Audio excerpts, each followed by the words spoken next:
ಅಧಿಕಾರದ ಅವಧಿಯಲ್ಲಿ ಯಾವುದೇ ಒಂದೇ ಒಂದು ಕಪ್ಪು ಚುಕ್ಕೆ ಇಲ್ಲದ ರೀತಿ ಐಎಎಸ್ ಅಧಿಕಾರಿ ಎಸ್ಆರ್ ಉಮಾಶಂಕರ್ ಪ್ರಾಮಾಣಿಕವಾಗಿ ಕೆಲಸ ನಿರ್ವಹಿಸಿದ್ದಾರೆ. ಜತೆಗೆ ಸರ್ಕಾರದಲ್ಲಿ ಉತ್ತಮ ಅಧಿಕಾರಿ ಎನ್ನಿಸಿಕೊಂಡು ಬದುಕಿನಲ್ಲಿ ಸಾರ್ಥಕತೆ ಕಂಡಿದ್ದಾರೆ ಎಂದು ಆದಿಚುಂಚನಗಿರಿ ಮಠದ ಪೀಠಾಧ್ಯಕ್ಷ ಡಾಕ್ಟರ್ ನಿರ್ಮಲಾನಂದ ಮಹಾಸ್ವಾಮೀಜಿ ಹೇಳಿದರು.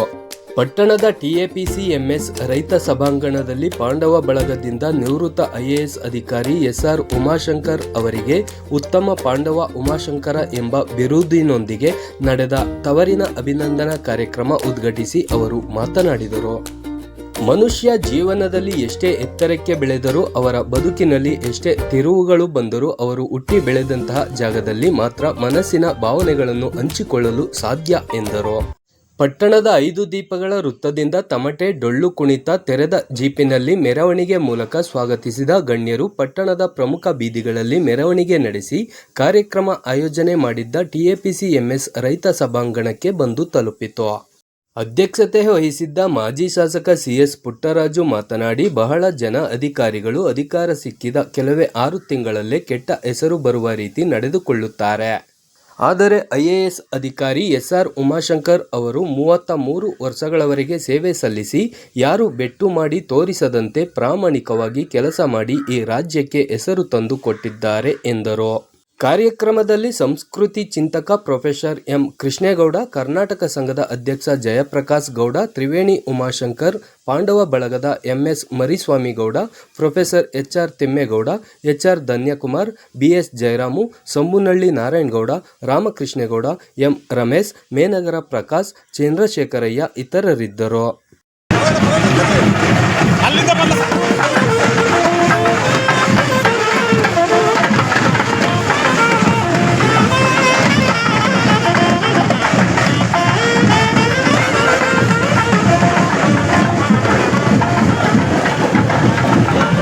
ಈಸೋಪನ ಕಥೆಗಳು, ದುರ್ಗಾ ಸಿಂಹನ ಸಾಹಸ ಕಥೆಗಳು, ವಿಕ್ರಮ ಮೆಹತಾನ ಕಥೆಗಳು ಪಡೆದು ಜಿಲ್ಲೆಯನ್ನು ಸ್ವಚ್ಛತೆಯೆಡೆಗೆ ನಡೆಸಿದರು.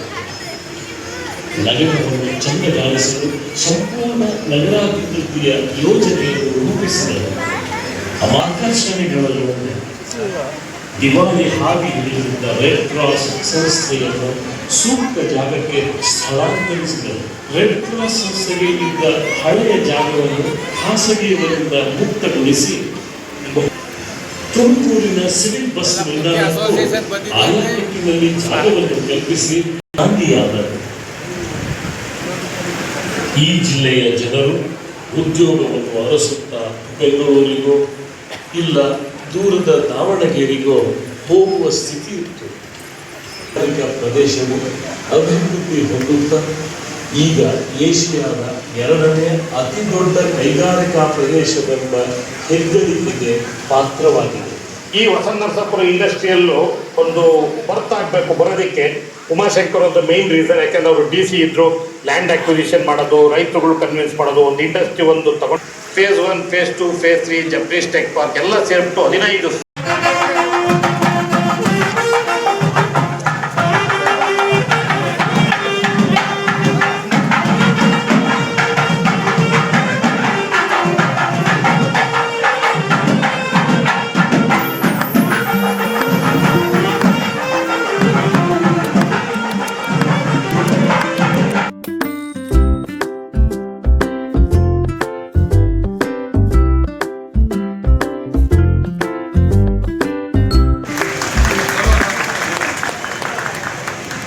ದಯವಿಟ್ಟು ಸ್ವೀಕರಿಸಬೇಕು ಅಂತ ಪ್ರಾರ್ಥಿಸಿಕೊಳ್ಳುತ್ತಿದ್ದೇನೆ.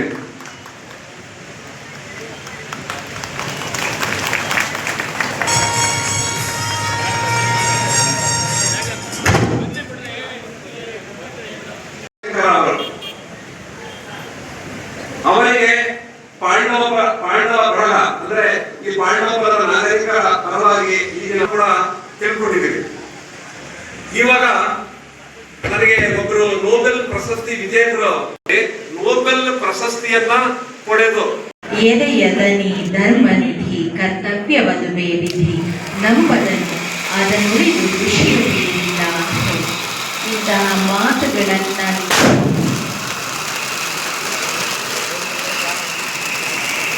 ನಂಬಿ ಮಾತುಗಳಿಗೆ ಪೂರಕವಾಗಿ ತಮ್ಮ ಸುದೀರ್ಘ ಸೇವಾವಧಿಯಲ್ಲಿ ಜನಪರ ಕಾರ್ಯಗಳನ್ನು ನೆರವೇರಿಸುತ್ತಾ ಇದನ್ನ ನಾಡಿನಾದ್ಯಂತ ಮಾಡೇ ಆದಂತಹ ಅಭಿಮಾನಿ ಬಳಗವನ್ನು ಹೊಂದಿದ್ದು. ಅಲ್ಲಿಯ ತನಕ ನಾನು ಉಮಾಶಂಕರ್ ಅವ್ರ ಬಗ್ಗೆ ಕೇಳಿರಲಿಲ್ಲ, ಅವ್ರು ನೋಡಿರಲಿಲ್ಲ. ಅವ್ರು ಮೊಟ್ಟ ಮೊದಲು ನೋಡಿದ್ದು ಮೈಸೂರಿನಲ್ಲಿ ಅವರು IAS ಪಾಸ್ ಮಾಡಿದಾಗ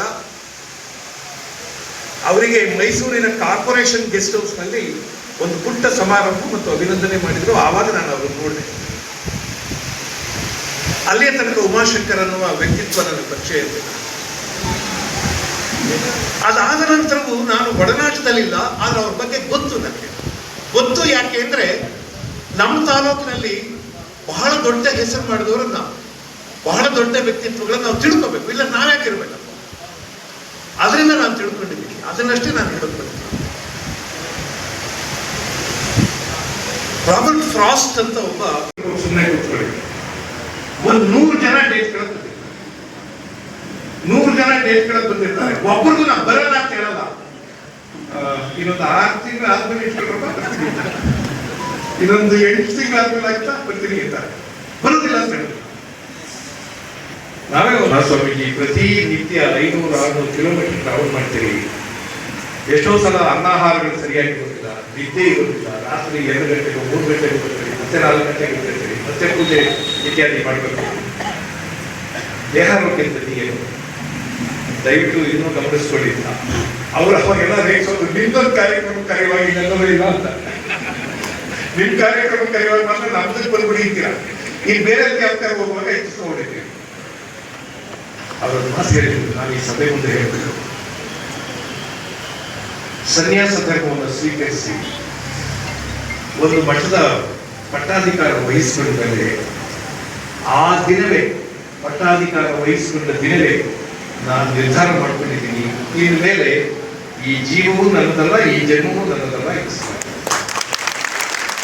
ಇದರಲ್ಲಿ ಯಾವ ಕಷ್ಟ ಕಾರ್ಪಣ್ಯಗಳು ನನ್ನದಲ್ಲ, ಸಮಾಜ. ನನ್ನ ನೋವು ನನ್ನದಲ್ಲ, ಜನಗಳ ನೋವು ಮಾತ್ರ ನನ್ನದು. ದೈವ ಸಾಕ್ಷಿಯಾಗಿ ಒಂದು ಮಾತು ಉತ್ಪ್ರೇಕ್ಷೆ ಮಾಡ್ತಾ ಇಲ್ಲ. ದೈವ ಸಾಕ್ಷಿಯಾಗಿ ಉತ್ಪ್ರೇಕ್ಷೆ ಮಾಡ್ತಾ ಇಲ್ಲ. ಮಹಾಸ್ವಾಮಿಗಳು ಬದುಕಂಗೆ ಅವ್ರ ನೋವನ್ನು ಹೇಳ್ಕೊಡೋದಿಲ್ಲ, ಅವ್ರ ಜ್ವರ ಇದ್ರೆ ಹೇಳ್ಕೊಡೋದಿಲ್ಲ, ಅವ್ರ ದೇಹಾಲಸಿಯಾಗಿ ಹೇಳ್ಕೊಡೋದಿಲ್ಲ. ಎಷ್ಟೋ ಸಲ ಜ್ವರದಲ್ಲಿ ಪ್ರಯಾಣ ಮಾಡ್ತಿರ್ತಾರೆ, ಧ್ವನಿ ಗಡಗಡ ನಡೀತಾ ಇರುತ್ತೆ, ಫೋನ್ ಮಾಡ್ತಾರೆ, ಯಾಕೆ ಸ್ವಾಮೀಜಿ ವಾಯ್ಸ್ ನಡೀತಾ ಇದೆ ಅಂದ್ರೆ, ಏನಿಲ್ಲ ಸ್ವಲ್ಪ ಜ್ವರ ಇದೆ, ಚೂರು ಜ್ವರ ಇದೆ, ನಾನು ಇಲ್ಲಿಂದ ಎಲ್ಲೋ ಅದು ಚಿತ್ರದುರ್ಗದಿಂದ ಆಚೆ ಯಾವುದೋ ಹೋಗ್ತಾ ಇದ್ರಿಂದ ಸಕಲೇಶ್ಪುರದಿಂದ ಹೊರಟಿದ್ದಾರೆ. ಪೂಜ್ಯ ಮಹಾಸ್ವಾಮಿಗಳು ಇಲ್ಲಿ ಬಂದು ನಮ್ಮನ್ನ ಧನ್ಯರನ್ನಾಗಿ ಪುನೀತರನ್ನಾಗಿ ಮಾಡಿದ್ದಾರೆ. ತುಂಬಾ ಔದಾರ್ಯದಿಂದ, ತುಂಬಾ ಪ್ರೀತಿಯಿಂದ ಸನ್ಮಾನ್ಯ CS ಪುಟ್ಟರಾಜು ಅವರು ಈ ಕಾರ್ಯಕ್ರಮವನ್ನು ಹಮ್ಮಿಕೊಂಡಿದ್ದಾರೆ. ಇವರೆಲ್ಲರನ್ನು ಪ್ರೀತಿ ಗೌರವಗಳಿಂದ ನಮಸ್ಕರಿಸಿ, ನಾನು ಸ್ವಲ್ಪ ಜಾಸ್ತಿ ಮಾತಾಡಿದ್ರೆ ಗೊತ್ತಿಲ್ಲ, ಆದರೆ ಉಮಾಶಂಕರ್ ಅವರನ್ನ ನಮ್ಮ ಮಕ್ಕಳಿಗೆ ನಾವು ಹೇಗೆ ಪರಿಚಯ ಮಾಡ್ಬೋದು ಹಾಗೆ ಪರಿಚಯ ಮಾಡಬೇಕು. ಹಂಗೆ ಮಾಡಿದರೆ ಈ ಅಭಿನಂದನೆಗಳ ಅರ್ಥ. ಇಲ್ಲಿಂದ ಹೋದ್ಮೇಲೆ ನಮ್ಮೆಲ್ಲರ ನೆಚ್ಚಿನ ಮಾಜಿ ಮಂತ್ರಿಗಳು, ಮಾಜಿ ಸಂಸದರು, ಮಾನ್ಯ ಸ್ನೇಹಿತರಾದಂಥ ಮರಿಸ್ವಾಮಿಗೌಡರು ಮಾತನಾಡ್ತಾ ನೊಬೆಲ್ ಪ್ರೈಸನ್ನು ಬಹುಮಾನವನ್ನು ಪಡೆದಂಥ ವ್ಯಕ್ತಿಗಳನ್ನು ಉದಾಹರಿಸಿ, ನೊಬೆಲ್ ಬಹುಮಾನವನ್ನು ಪಡೆದುಕೊಂಡಂಥ ವ್ಯಕ್ತಿಯೊಬ್ಬ ನೊಬೆಲ್ ಪ್ರೈಸನ್ನು ನಿರಾಕರಿಸ್ತಾ ಅನ್ನುವಂಥ ಮಾತನ್ನು ಕೂಡ ಹೇಳಿದರು. ನಿರಾಕರಣೆಯ ಮೂಲಕ ಅವರೇನೋ ದೊಡ್ಡವರಾದರು, ಆದರೆ ಆಧರಿಸ್ತೇನೆ ನಾವು ಕೃಪಣರಾಗಬೇಕು ಎನ್ನುವಂಥ ಒಂದು ಪ್ರಶ್ನೆ ನನ್ನ ಯಾವಾಗಲೂ ಕೂಡ ಕಾಡ್ತಾ ಇತ್ತು. ಸಾಧನೆಯ ಅಂಗದಿ ಸೇವೆಯ ಚಂದದ ಬದಿಗರೆ ಆಲಿಸಿ ಕೇಳಿರಿ ಲಾವಣಿಯ ಸಂತಸದಿಂದಲೇ ಹೇಳುವೆವು ನಾವು ಉಮಾಶಂಕರರ ಸಾಧನೆಯ, ಶ್ರೀ ಉಮಾಶಂಕರರ ಸಾಧನೆಯ. ಪಾಂಡವಪುರದ ಸೀತಾಪುರ ಗ್ರಾಮದ ಮಣ್ಣಿನ ಮಗನು ಇವರಣ್ಣ, ಪಾಂಡವಪುರದ ಸೀತಾಪುರ ಗ್ರಾಮದ ಮಣ್ಣಿನ ಮಗನು ಇವರಣ್ಣ. ಶ್ರೀಮತಿ ದೇವಮ್ಮ ರಾಮಯ್ಯನವರ ಪ್ರೀತಿಯ ಸುಪುತ್ರ ಇವರಣ್ಣ, ಶ್ರೀಮತಿ ದೇವಮ್ಮ ಸತ್ಯವಾನ್ ರಾಮಯ್ಯನ ಪ್ರೀತಿಯ ಸುಪುತ್ರ ಇವರಣ್ಣ.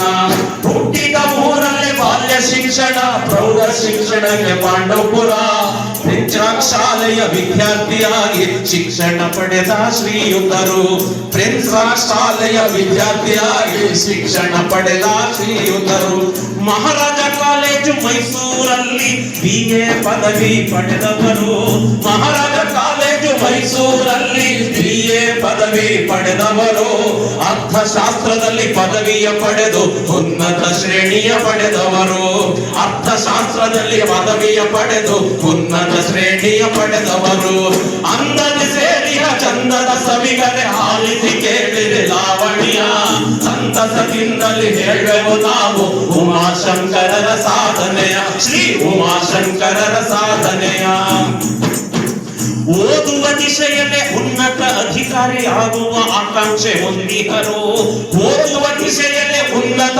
ಅಧಿಕಾರಿ ಆಗುವ ಆಕಾಂಕ್ಷೆ ಹೊಂದಿದರು ಸ್ಪರ್ಧಾತ್ಮಕದ ಜಗತ್ತಿನಲ್ಲಿ ಪರೀಕ್ಷೆ ಬರೆಯಲು ಹೊರಟವರು ಸ್ಪರ್ಧಾತ್ಮಕದ ಜಗತ್ತಿನಲ್ಲಿ ಪರೀಕ್ಷೆ ಬರೆಯಲು ಹೊರಟವರು ಭಾರತೀಯ ಆಡಳಿತ ಸೇವೆ ಸೇರುವ ಗುರಿಯ ಇಟ್ಟವರು ಭಾರತೀಯ ಆಡಳಿತ ಸೇವೆ ಸೇರುವ ಗುರಿಯ ಇಟ್ಟವರು 1993ರಲ್ಲಿ IAS ತೇರ್ಗಡೆ ಹೊಂದಿದರು 1990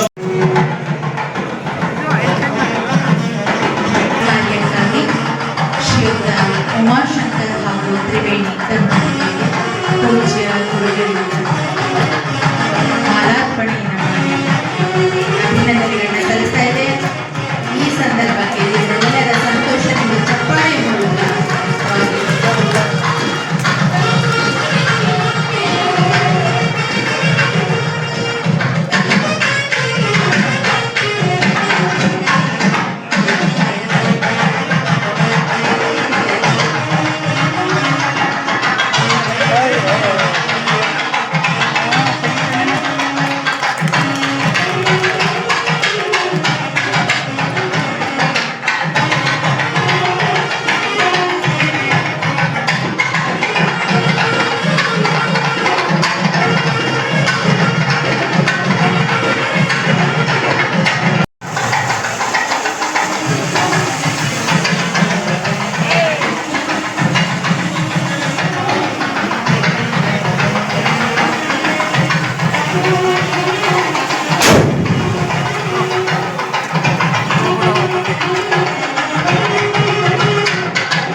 ನನ್ನ ನಾಯಕರಾದಂಥ ಪೂಜ್ಯ ದೇವೇಗೌಡರು ಈ ದೇಶದ ಪ್ರಧಾನಮಂತ್ರಿಗಳಾಗಿ ಡಾಕ್ಟರ್ ರಾಜ್ಕುಮಾರ್ ಅವರಿಗೆ ಭಾರತ ಪ್ರಶಸ್ತಿಯನ್ನ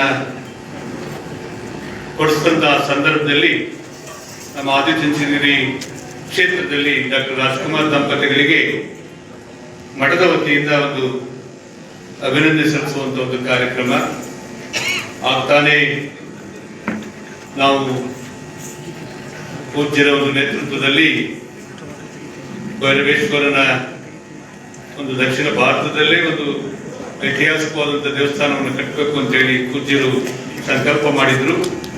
ಆ ಸಂದರ್ಭದಲ್ಲಿ ನಮ್ಮೆಲ್ಲ ಅಡಲ ಸೇವೆ ಪ್ರಾರಂಭ ಆಗಿತ್ತು.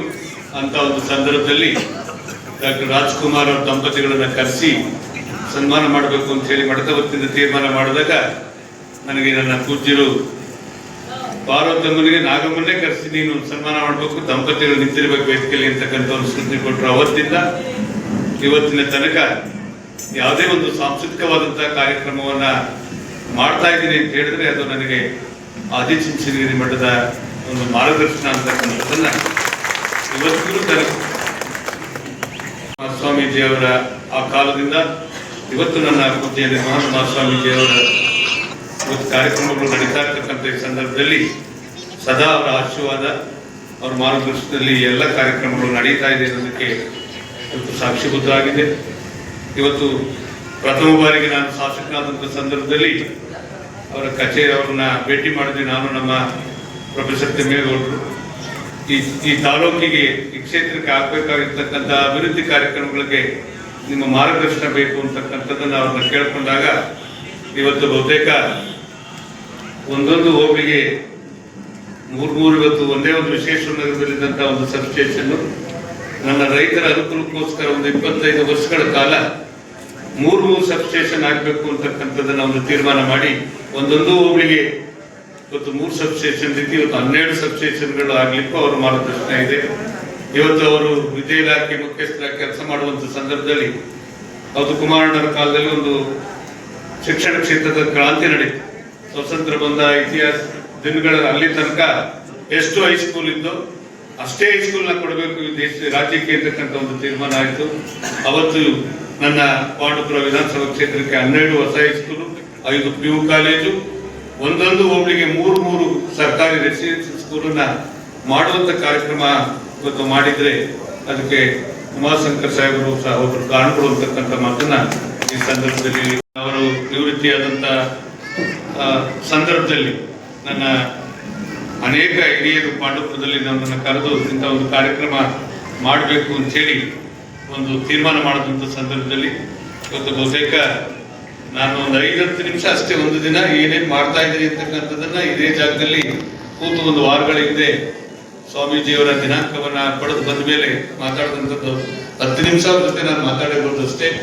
ಎಲ್ಲ ವ್ಯವಸ್ಥೆಗಳನ್ನ ನನ್ನ ಇವತ್ತೇನು ನಮ್ಮ ಪಾಂಡವ ಬಳಗ ಎಲ್ಲ ಪ್ರಮುಖರು ಸೇರಿ ಈ ಕಾರ್ಯಕ್ರಮವನ್ನು ಬಹಳ ಯಶಸ್ವಿಯಾಗಿ ನಡೆಸಿಕೊಟ್ಟಿದ್ದೀನಿ. ಹಾಗಾಗಿ ನಾನು ನಿಮಗೆ ಹೃದಯ ತುಂಬಿ ಅಭಿನಂದಿಸ್ತಾ, ಯಾಕೆ ಈ ಕಾರ್ಯಕ್ರಮ ಇಂಥವನ್ನು ಮಾಡಬೇಕು ಅಂತ ಹೇಳಿದ್ರೆ ಇವತ್ತು ಬಹುತೇಕ ನಮ್ಮ ಉಮಾಶಂಕರ್ ಸಾಹೇಬರು ಒಂದು ಮಾಡಿ ಇವತ್ತು ಪ್ರಥಮ ಬಾರಿಗೆ ಇವತ್ತು ನನ್ನ ತಾಲೂಕು, ನನ್ನ ಜಿಲ್ಲೆಯಲ್ಲಿ, ನನ್ನ ಜನಾಂಗದಲ್ಲಿ ಪ್ರಥಮ ಬಾರಿಗೆ ಅವರು ನೇರವಾಗಿ IAS ಪಡೆದಂತ ಒಬ್ಬ ಮಹಾನ್ ವ್ಯಕ್ತಿತ್ವಗಳಿರ್ತಕ್ಕಂಥ ವ್ಯಕ್ತಿ ಅವರು. ಇವತ್ತು 33 ವರ್ಷಗಳ ಕಾಲ ಯಾರು ಬೆಟ್ಟು ತೋರಿಸಿದ ರೀತಿಯಲ್ಲಿ ಅವರ ಜವಾಬ್ದಾರಿಯನ್ನ ನಿರ್ವಹಿಸಿ ಬಂದಿದ್ದಾರೆ. ಬಹಳ ಜನ ಇವತ್ತು ನೀವು ನೋಡ್ತಾ ಇದ್ದೀವಿ, ಅಧಿಕಾರಿಗಳಾದ 6 ತಿಂಗಳು 1 ವರ್ಷದಲ್ಲೇ ಎಂತೆಂಥ ಕೆಟ್ಟ ಹೆಸರನ್ನು ತೆಗೆದುಕೊಂಡು ಕೆಲಸ ಮಾಡುವಂಥದ್ದನ್ನ ನಾವು ಕಾಣ್ತಾ ಇದ್ದೇವೆ. ಆದ್ರೆ ಇವತ್ತು ಅವರು ಅತ್ಯುತ್ತಮವಾದಂಥ ಹಲವಾರು ಇಲಾಖೆಗಳಲ್ಲಿ, ಹಲವಾರು ಜಿಲ್ಲೆಗಳಲ್ಲಿ ಜಿಲ್ಲಾಧಿಕಾರಿಗಳಾಗಿ, ಕಾರ್ಯದರ್ಶಿಗಳಾಗಿ ಇವತ್ತು ಜವಾಬ್ದಾರಿಯನ್ನ ನಿರ್ವಹಿಸಿದ್ದಾರೆ ಅಂದ್ರೆ ಅವರ ವ್ಯಕ್ತಿತ್ವ ಎಂಥದ್ದು ಅಂತಕ್ಕಂಥದ್ದು ಗೊತ್ತಾಗುತ್ತೆ. ಅಷ್ಟರ ಮಟ್ಟಿಗೆ ನಮ್ಮ ತಾಲೂಕಿಗೆ, ನಮ್ಮ ಜಿಲ್ಲೆಗೆ, ಈ ರಾಜ್ಯಕ್ಕೆ ಹೆಸರು ತಂದು ಕೊಟ್ಟಿದ್ದಾರೆ. ಇಂಥ ಒಂದು ಸಂದರ್ಭದಲ್ಲಿ ಅವರನ್ನ ನಿಮ್ಮೆಲ್ಲರ ಪರವಾಗಿ ನಾವು ಇವತ್ತು ಕರೆಸಿ ದಂಪತಿಗಳ ಸಮೇತ ಸ್ವಾಮೀಜಿಯವರ ಸಾನ್ನಿಧ್ಯದಲ್ಲಿ ಇವತ್ತು ಅವರಿಗೊಂದು ಗೌರವವನ್ನು ಸಲ್ಲಿಸ್ತಕ್ಕಂಥ ಕೆಲಸವನ್ನು ಮಾಡಿದ್ದೇವೆ. ಗ್ರಾಮದ ಆ ಕಾವೇರಿ ಮಡಲಲ್ಲಿ 100 ಕೋಟಿಯನ್ನು ಖರ್ಚು ಮಾಡಿ ಒಂದು ಬಿಡುಜು ಕೆಲಸವನ್ನ ನಾವು ಪ್ರಾರಂಭ ಮಾಡಿದ್ವಿ. ಇನ್ನು 2-3 ತಿಂಗಳಲ್ಲಿ ಅದು ಪೂರ್ಣ ಆಗ್ತಾ ಇದೆ. ಹಾಗೆ ಪ್ರೊಫೆಸರ್ ಕೃಷ್ಣೇಗೌಡರಿಗೆ ಹೇಳ್ತಾ ಇದ್ದೆ, ಸರ್ ಒಳ್ಳೆಯ ಆ ದಡದಲ್ಲಿ ನೀವು, ಈ ದಡದಲ್ಲಿ ಉಮಾಶಂಕರ್ ಸಾಹೇಬರು ಮೊದಲ ಶುರುವಾಗುತ್ತೆ ಸರ್. ಈಗ ನೀವಿಬ್ರು ಅನ್ಯವಾಗಿ ಕಾವೇರಿ ಮಡ್ಲಲ್ಲಿ ಆ ತೀರದಲ್ಲಿ ಓಡಾಡ್ಕೊಂಡಿರ್ಬೋದು ಅಂತಕ್ಕಂಥ ಮಾತನ್ನ ಗಮನಕ್ಕೆ ತರ್ತಾ ಇದ್ದೆ. ಇಂಥ ಒಂದು ಸುಸಂದರ್ಭವನ್ನ ಒದಗಿಸ್ಕೊಟ್ಟಂತ ನನ್ನೆಲ್ಲ ಹಿರಿಯರಿಗೆ, ಸಾಹಿತಿಗಳಿಗೆ, ಅವರ ಮುಂಚೆ ಸ್ವಾಮೀಜಿಯವರು ಇವತ್ತು ಬರ್ಲಿಕ್ಕೆ ಸಾಧ್ಯ ಇರಲಿಲ್ಲ. ಮೊನ್ನೆ ಒಂದು ಕಾರ್ಯಕ್ರಮಕ್ಕೆ ಅವರು ಹೋಗ್ಲೇಬೇಕಾಗಿತ್ತು. ಬಹುತೇಕ ಇವತ್ತು ಭೈರವೇಶ್ವರನ ಅಮಾವಾಸ್ಯ ಪೂಜೆ ಕಾರಣದಿಂದ ಬೆಳಗ್ಗೆನೆ ಅವರು ಮಧ್ಯರಾತ್ರಿಯಿಂದಲೇ ಪೂಜೆಗಳನ್ನು ಮುಗಿಸಿ ಚಿಕ್ಕಬಳ್ಳಾಪುರಕ್ಕೆ ಹೋಗಿ ಆ ಕಾರ್ಯಕ್ರಮವನ್ನು ಮುಗಿಸಿ ರಸ್ತೆಯಲ್ಲಿ ನಾನು ಹಾಗೆ ಒಂದು ಹೆಲಿಕಾಪ್ಟರ್ ವ್ಯವಸ್ಥೆ ಮಾಡೋ ಇದೆ. ನೀನೇನು ಇವತ್ತು ಮಾಡ್ಬಿಡ್ತೀಯ, ನಾಳೆ ಬೆಳಿಗ್ಗೆ ಅದರಲ್ಲೇ ಓಡಾಡಿ ಅಂದ್ರೆ ನಾನೇನ್ ಮಾಡಲಿ ಅಂತ ನನಗೆ ಸ್ಪಷ್ಟವಾಗಿ ಅದರ ವ್ಯವಸ್ಥೆ ಬೇಡ ಅಂತೇಳಿ ದಾರಿಯಲ್ಲಿ ಅವರು ಪ್ರತಿದಿನ 500-600 ಕಿಲೋಮೀಟರ್ ಸುತ್ತಾಡ್ತಾರೆ. ಯಾವುದೇ ಒಳ್ಳೆ ಕಾರ್ಯಕ್ರಮಗಳನ್ನು ಮಿಸ್ ಮಾಡಲ್ಲ. ಎಲ್ಲ ಅವ್ರಿಗೆ ಸ್ವಲ್ಪ ತಾವು ರೆಸ್ಟ್ ತಗೊಳ್ಳಿ ಸ್ವಾಮೀಜಿ, ತಮ್ಮ ಸೇವೆ ಇನ್ನೂ ಬಹಳ ಕಾಲ ನಮಗೆ ಬೇಕು ಅಂತ ಹೇಳಿದ್ರು ಕೂಡ ಅವ್ರ ದೇಹದ ಆಲಸ್ಯವನ್ನು ಗಮನಿಸಿದ್ದಾನೆ. ಎಲ್ಲ ಇಡೀ ನಾಡಿನಾದ್ಯಂತ, ಇವತ್ತು ಅಮೆರಿಕಾದಲ್ಲಾಗಲಿ ಬೇರೆ ದೇಶದಲ್ಲಾಗಲಿ ಹೋಗಿ ಈ ಸಮಾಜವನ್ನು ಕಟ್ಟೋದು, ಈ ಸಮುದಾಯವನ್ನು ಬೆಳೆಸೋಂಥ ಕರ್ಮ ಪೂಜೆ ಕಾರ್ಯವನ್ನು ನಿರ್ವಹಿಸ್ತಾ ಇದ್ದಾರೆ. ನನ್ನ ಅದೃಷ್ಟ ಏನಂತ ಹೇಳಿದ್ರೆ 2 ವಾರದಲ್ಲಿ 2ನೇ ಬಾರಿಗೆ ಮಹಾಸ್ವಾಮೀಜಿಗಳ ಒಂದು ಆಶೀರ್ವಾದ ನನಗೆ ಸಿಗ್ತಾ ಇದೆ. 11ನೇ ತಾರೀಕು ಬೆಂಗಳೂರಿನ ನನ್ನ ಸ್ನೇಹಿತರಿಗೆಲ್ಲ ಹೇಳಿ ಅದೊಂದು 24 ಕೋಟಿಗೆ ಈ UGD ಕೆಲಸ ಇದ್ದಿದೆ, ಅದನ್ನು ಕಂಪ್ಲೀಟ್ ಮಾಡೋಕ್ಕೆ ಅಪ್ರೂವಲ್ ಕೊಡ್ಸೋಕ್ಕಾಯಿತು. ಅದರಲ್ಲಿ ಮೊದಲನೇ ಭಾಗ 12 ಕೋಟಿ ಇದು. ನಿನ್ನೆ ಜೀವನ ನಾನು ಪುಟ್ಟರಾಜಣ್ಣವ್ರು ಸರಿ ದರ್ಶನ್ ಅವ್ರಿಗೆ ಮತ್ತು ಪುಟ್ಟಣ್ಣ ನಮ್ಮ ಪುಟ್ಟರಾಜಣ್ಣ ಅವ್ರಿಗೆ ಇಬ್ರಿಗೂ ಕಳಿಸ್ಕೊಟ್ಟೆ. ಜೀವ ಮಾಡಿಸಿ STP STPದು 12 ಕೋಟಿದು 11,64,00,000 ಎಕ್ಸಾಕ್ಟ್ಲಿ. ಅದು ಮುಗಿಯೋಷ್ಟಕ್ಕೆ ಇನ್ನೂ ಜಾಸ್ತಿ ಆಗುತ್ತೆ. ಹಾಗಾಗಿ ಅದನ್ನು ಒಂದು ಸರ್ಕಾರದ ಆದೇಶ ಮಾಡಿಸಿಕೊಟ್ಟೆ.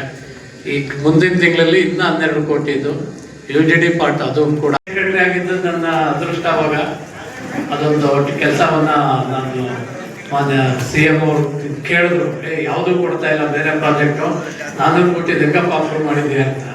ಆಮೇಲೆ ಹೇಳಿದೆ, ಸರ್ ನಾನು ಅದೇ ಊರವನು, ನಮಗೂ ಗೊತ್ತಿದೆಯಲ್ಲ ಅಂತೆ. ಆಯಿತು ಅಂತೇಳಿ ಒಪ್ಕೊಂಡು ಬಂದು ಚಿಕ್ಕ CDS ಕಾಲದಲ್ಲಿ ರಿನೋವೇಷನ್ ಆಯಿತು ಆ ಟೈಮ್ನಲ್ಲಿ. ಆ ನಂತರ ನಮಗೆ ಬನ್ನೂರು ತಾಲೂಕು MLA ಬಂದು ಹೇಳಿದ್ರು, ಸರ್ ಫಸ್ಟ್ ಟೈಮ್ ನಮಗೆ ನೀರು ಬರ್ತಾ ಇದೆ, ಕೇಳಿ ನಮ್ಮ ತನಕ ನೀರು ಬರ್ತಾ ಇದೆ ಅಂತೇಳಿ ಭಾಳ ಖುಷಿ ಆಯಿತು. ಅದೇ ಥರ ಇನ್ನೊಂದು ನಾನು ನೆನೆಸ್ಕೋಬೇಕಾಗಿಲ್ಲ ಅಂದರೆ, ತುಮಕೂರು ಜಿಲ್ಲೆ ಪಾವಗಡ, ಚಳ್ಳಕೆರೆ, ಚಿತ್ರದುರ್ಗ ಜಿಲ್ಲೆ, ಇಲ್ಲಿ ನೀರು ಭಾಳ ಕನಿಷ್ಠ. പക്ഷെ ನಮ್ಮ ಚಿನ್ಕುರ್ಳಿ, ಮೇಲ್ಕೋಟೆ, ಹುಬ್ಳಿನಲ್ಲೂ ಅಷ್ಟು ಕನಿಷ್ಠ ಮಳೆ ಬರಲ್ಲ. ಇಡೀ ವರ್ಷಕ್ಕೆ 400 mm ಮಳೆ ಅವರೇಜ್. ಅದು ಒಂದೊಂದು ವರ್ಷ ಅದಕ್ಕಿಂತ ಕಡಿಮೆ ಬರುತ್ತೆ. ಅಲ್ಲಿ ನೀರು ಕುಡಿಯಬೇಕು ಅಂದರೆ ಅಲ್ಲಿ ಬ್ಲಾಕಿಶ್ ವಾಟರೇ, ಹಾರ್ಡ್ ವಾಟರೇ ಸಿಗೋದು. ಅಂಥ ಕಡೆ ನಾನು ಕೆಲಸ ಮಾಡಿದ್ದೆ. ಒಂದ್ಸಲ ಫೈನಾನ್ಸ್ ಡಿಪಾರ್ಟ್ಮೆಂಟ್ನಲ್ಲಿದ್ದೆ. ಆವಾಗ ಒಂದು ರಾಜೀವ್ ಗಾಂಧಿ ಬಹುಗ್ರಾಮ ಕುಡಿಯೋ ನೀರಿನ ಅಂತ ಒಂದು ಇಡೀ ಜಿಲ್ಲೆಗೆ ಒಂದು ಸ್ಕೀಮ್ ಕೊಡೋದು. ಅದರಲ್ಲಿ ಸುಮಾರು 1,000ರಿಂದ 2,000 ಕೋಟಿ ತನಕ ಒಂದೊಂದು ಪ್ರಾಜೆಕ್ಟ್ ಅಪ್ರೂವ್ ಆಗ್ತಾ ಇತ್ತು. ಅದರಲ್ಲಿ 3 ಸ್ಕೀಮ್ನ ಸೆಲೆಕ್ಷನ್ ಮಾಡಿದ್ರು ಇಲಾಖೆಯಿಂದ. ಮಾನ್ಯ ಮಂತ್ರಿಗಳಾಗ HK ಪಾಟೀಲ್ ಇದ್ರು, DPR ಮಿನಿಸ್ಟರ್. ಅವ್ರು ಹೇಳಿದ್ರು, ಅವರು ಗದಗ ಫಸ್ಟ್ ಹಾಕ್ಬಿಟ್ರು, ಧಾರವಾಡ ಸೆಕೆಂಡ್ ಹಾಕಿದ್ರು. ಪಾವಗಡ, ಚಳ್ಳಕೆರೆ, ಮೊಳಕಾಲ್ಮೂರು ಸೇರಿ ಮತ್ತು ಇನ್ನೊಂದು ತಾಲೂಕು ಸೇರಿ ಒಂದು ಪ್ರಾಜೆಕ್ಟ್ ಇತ್ತು, ತುಂಗಭದ್ರಾಯಿಂದ ನೀರು ಕೊಡೋದು. ಅದನ್ನ 3ನೇ ಸ್ಟೇಜ್ಗೆ 3ನೇ ಸ್ಥಾನಕ್ಕೆ ಹಾಕ್ಬಿಟ್ಟು ರೆಕಮೆಂಡ್ ಮಾಡಿದ್ರು. ನಾನು ವಾಪಸ್ ಹಾಕ್ಬಿಟ್ಟೆ ಪ್ರಪೋಸಲ್ಲು. ಫೈನಾನ್ಸ್ಗೆ ಅದೊಂದು ಅವಕಾಶ ಇರ್ತದೆ, ಅದಕ್ಕೆ ಅಲ್ಲ ಫೈನಾನ್ಸಲ್ಲಿ ಸಾಮಾನ್ಯ 2 ಸಲ 3 ಸಲ ವಾಪಸ್ ಹೋಗೋ ಸಹಜ. ಅದು ವಾಪಸ್ ಹಾಕ್ತೆ. ಭಾಳ ಕನಿಷ್ಠವಾಗ ಭಾಳ ಅವಶ್ಯಕತೆ ಇರೋ ಜಾಗ ಈ ಪ್ರಾಜೆಕ್ಟು. ಇದನ್ನ ಫಸ್ಟ್ ಪ್ರಯಾರಿಟಿ ಕೊಡಬೇಕಾಯಿತು, ಯಾಕೆ ಕೊಟ್ಟಿಲ್ಲ ಅಂತ ವಾಪಸ್ ಹಾಕಿದ್ವಿ. ಮಿನಿಸ್ಟ್ರು ಫೋನ್ ಮಾಡಿದರು. ಮಾಡಿಬಿಟ್ಟು ಉಮಾಶಂಕರ್ ಅವರು ನಿನಗೆ ಭಾಳ ಏರಿಯಾ ಸಚಿವರು, ತಮಗೆಲ್ಲ ಗೊತ್ತಿದೆ, HK ಪಾಟೀಲ್. ಈಗ ಮೊನ್ನೆ ಕೂಡ ಒಂದು ಮೀಟಿಂಗ್ನಲ್ಲಿ ಕೂತ್ಕೊಂಡಾಗ ಅದೇ ಹೇಳ್ತಾ ಇದ್ರು, ಕ್ಯಾಬಿನೆಟ್ ಸಬ್ ಕಮಿಟಿ ಮೀಟಿಂಗ್ನಲ್ಲಿ. ಅವ್ರು ಹೇಳಿದ್ರು, ಉಮಾಶಂಕರ್ ಯಾವ ಪ್ರಾಜೆಕ್ಟ್ ಫಸ್ಟ್ ತೊಗೋಬೇಕು, ಸೆಕೆಂಡ್ ತೊಗೊಳ್ಬೇಕು ಅಂತ ತೀರ್ಮಾನ ಮಾಡೋದು ಇಲಾಖಾ ಸಚಿವರ ಫೈನಾನ್ಸ್ ಸೆಕ್ರೆಟರಿ ಅಂತ. ಅದು ಸರಿಯಾಗಿ ಹಿಡಿದ್ರು ನನ್ನ ಅಂತ ಅಂದ್ಕೊಂಡೆ. ಬಟ್ ಆಮೇಲೆ ಪ್ಲೇನ್ಲಿ ರಿಕ್ವೆಸ್ಟ್, ಸರ್ ನಾನು ಅಲ್ಲಿ ಮಧುಗಿರಿ AC ಇದ್ದೀನಿ, ತುಮಕೂರು DC ಮಾಡಿದ್ದೀನಿ, ಚಿತ್ರದುರ್ಗ DC ಕೆಲಸ ಮಾಡಿದ್ದೀನಿ. ಅಲ್ಲಿ ಈ ಥರ ಪರಿಸ್ಥಿತಿ ಇದೆ. ನಾನು AC ಆಗಿ ಹೋದಾಗ ಅಲ್ಲಿ ತಾಲೂಕಾ ಮೆಡಿಕಲ್ ಆಫೀಸರು ಸರ್ಜನ್ ಇದ್ದರು. ಅವ್ರ ಚೇಂಬರ್ಗೆ ಹೋದಾಗ ಅಲ್ಲಿ ಪಾವಗಡ ಹೋದಾಗ ಅಲ್ಲಿ ಮೀಟ್ ಮಾಡಲಿಕ್ಕೆ ಹೋದೆ. ಅವ್ರ ಚೇಂಬರ್ನಲ್ಲಿ ಸುತ್ತ ನಮ್ಮ ಅಂಗಡಿಗಳಲ್ಲಿ ನಾಡಿನ ಮತ್ತು ದೇಶದ ಸೇವೆಯನ್ನು ಮಾಡಿ ನಿವೃತ್ತರಾದಂಥ ಗಳಿಗೆಯಲ್ಲಿ ಜಯಪ್ರಕಾಶ್ ಅವರು ಮತ್ತು ಈ ಕಾರ್ಯಕ್ರಮದ ರೂವಾರಿ ನಿಮ್ಮೆಲ್ಲರ ಜೊತೆಯಲ್ಲಿ ನಿಂತು ಈ ಕಾರ್ಯಕ್ರಮವನ್ನು ರೂಪಿಸಿದ ಪ್ರೀತಿಯ ಪುಟ್ಟರಾಜನವರು, ಅಷ್ಟೇ ಮುಖ್ಯವಾಗಿ ಈ ಕಾರ್ಯಕ್ರಮಕ್ಕೆ ಬಂದಂಥ ಎಲ್ಲ ಸಹೋದರ ಮಾಧ್ಯಮ ಸ್ನೇಹಿತರು, ಸಾಕಷ್ಟು ಮಾತುಗಳನ್ನು ಕೇಳಿದೆ. ಕಳೆದ 11ನೇ ತಾರೀಕು ನಮ್ಮ ಮನದಾಳದ ಎಲ್ಲ ಭಾವನೆಗಳನ್ನು ಉಮಾಶಂಕರ್ ಅವರ ಬಗ್ಗೆ ಬೆಂಗಳೂರಿನಲ್ಲಿ ಹೇಳಿಯಾಗಿದೆ. ಇನ್ನು ಉಳಿದ ಮಾತುಗಳನ್ನ, ಅವರೆಲ್ಲರ ಮಾತುಗಳನ್ನ ಕೇಳಿದ್ದೀರಿ. ಪ್ರೊಫೆಸರ್ ಕೃಷ್ಣೇಗೌಡರ ಹತ್ರ ಈಗ ಮಾತನಾಡಬೇಕಾದ್ರೆ, how come such a thought has been flooding through his personality ಅಂತ ಕೇಳ್ತಾ ಇದೆ. ಅವರ ಮನಸ್ಸಿನಿಂದ ಇಷ್ಟೊಂದು ಚಿಂತನೆಗಳು, ಮಾತುಗಳು ಪ್ರವಾಹ ರೂಪದಲ್ಲಿ ಬರ್ತಾ ಇದ್ದಾರೆ ಹೇಗೆ ಅಂತ ಕೇಳಿದ್ದಾರೆ. ನಾನು ಅನ್ಇಂಟರ್ಪ್ರೆಟೆಡ್ ಸ್ಪೀಚ್ ಆಲ್ಮೋಸ್ಟ್ ಮಾಡಿ ತುಂಬ ಚೆನ್ನಾಗಿತ್ತು. ಅದಕ್ಕೆ ಪ್ರೊಫೆಸರ್ ಕೃಷ್ಣೇಗೌಡರು ಹೇಳಿದರು, ಸಾಮಾನ್ಯವಾಗಿ ಈ ವ್ಯಕ್ತಿಯ ಬದುಕಿನ ಹಲವಾರು ತಿರುವುಗಳು ಬರ್ತವೆ. ಸೋಲಿರ್ಬೋದು, ಗೆಲುವಿರ್ಬೋದು, ಕಾಯಿಲೆ ಇರ್ಬೋದು, ನೋವಿರ್ಬೋದು, ಯಾವುದೇ ಆದರೂ ಕೂಡ ಕೆಲವು ತಿರುವುಗಳು ಬರ್ತವೆ. ಆ ತಿರುವುಗಳು ಬಂದ ಸಂದರ್ಭದಲ್ಲಿ ಡಾಕ್ಟರ್ಸ್ ಏನು ಹೇಳ್ತಾರೆ ಅಂದರೆ, ಅವರು ಪ್ರಾರಂಭದಲ್ಲಿ ಹುಟ್ಟಿರ್ತಕ್ಕಂಥ ನೆಲೆ ಇರುತ್ತಲ್ಲ, ಅಲ್ಲಿ ಕರ್ಕೊಂಡು ಹೋದರೆ ಅವರ ಮನಸ್ಸು ಬೇಗ ತಿಳಿಯಾಗ್ಬಿಡ್ತದೆ. ತಿರುವುಗಳು ಬಂದ ಗಳಿಗೆಯಲ್ಲಿ ಹುಟ್ಟಿದ ಸಂದರ್ಭದ ಮಣ್ಣು ಇರುತ್ತಲ್ಲ, ತಾಲೂಕು ಇರ್ಬೋದು, ಹುಟ್ಟಿದ ಊರು ಇರ್ಬೋದು, ಅಲ್ಲಿಗೆ ಹೋದರೆ ಎಲ್ಲ ಅಧಿಕಾರವನ್ನು ಮಾತ್ರ ಎಲ್ಲ ನೋವುಗಳನ್ನು ಮರೆಯುತ್ತೆ, ಬೇಗ ಮನಸ್ಸು ರೆಜುವೇನೇಟ್ ಆಗುತ್ತೆ. ಅದಕ್ಕೆ ಒಂದು ತ್ರಿಪದಿ ಹೇಳ್ತಾ ಇದ್ರು ನಮ್ಮ ಪ್ರೊಫೆಸರ್ ಕೃಷ್ಣೇಗೌಡ. ತೊಟ್ಟಿಲ ಹೊತ್ಕೊಂಡು ತೋರು ಬಣ್ಣ ಉಟ್ಕೊಂಡು ಅಪ್ಪ ಕೊಟ್ಟೆಮ್ಮೆ ಹೊಡ್ಕೊಂಡು ತೋರು ಹೊರತ್ತಿಟ್ಟತ್ತಿ ತಿರುಗಿ ನೋಡಿ ಆಡ. ಇವತ್ತು ನಮ್ಮ ಉಮಾಶಂಕರ್ ಅವರು ಇಷ್ಟೊಂದು ನಿರ್ಗಳವಾಗಿ